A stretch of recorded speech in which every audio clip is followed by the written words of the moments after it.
వివరిస్తాను మీకు. ఒకటి, 25 బ్లాస్టులు జరగడమే కాకుండా 25 చోట్ల పేలుళ్లు జరగడమే కాకుండా ఈ ఇంకా చాలా డెవలప్మెంట్ జరిగాయి. ఇప్పుడు నిన్న జరిగిన దాడుల్లో ఎవరెవరు చనిపోయారో నేను చెప్తాను మీకు.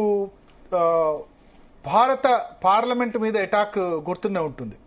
మౌలానా మసూద్ అజహర్ కాందహార్ విమానం బ్లాస్ట్ కు సంబంధించి కాందహార్ విమానం హైజాక్ చేశారు. అప్పుడు ఇతని గురించే, ఇతన్ని విడిపించేందుకోసం IC-814 విమానం హైజాక్ చేసి కాందహార్ కు తీసుకెళ్లారు. సో ఈ మౌలానా మసూద్ అజహర్ సోదరుడు అబ్దుల్ రహూఫ్ ఆజాద్ నిన్నటి దాడిలో చనిపోయాడు. భారత్ జరిపిన డ్రోన్ దాడిలో నిన్న చనిపోయాడు.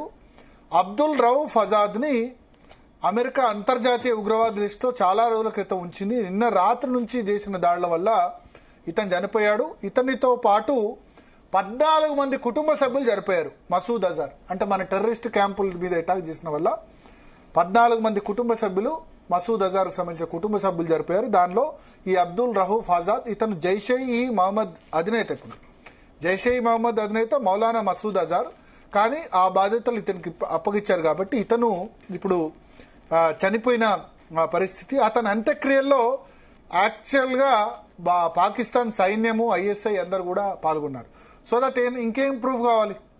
సో అక్కడ మనం చూస్తే విమానాలు కనబడితే పాకిస్తాన్ ఎట్లా వాళ్ళ ప్యాంట్లు ఏ విధంగా దడుస్తున్నాయో మనం మన భారతదేశ అటాక్కి ఏ విధంగా అవుతున్నాయో మనం చూడొచ్చు.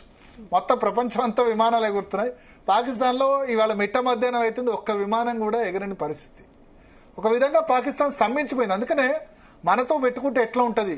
కేవలం అక్కడే కాదు, 25 చోట్ల బ్లాస్ట్ జరిగాయి. పాకిస్తాన్ ఏమి ఆరోపిస్తుంది?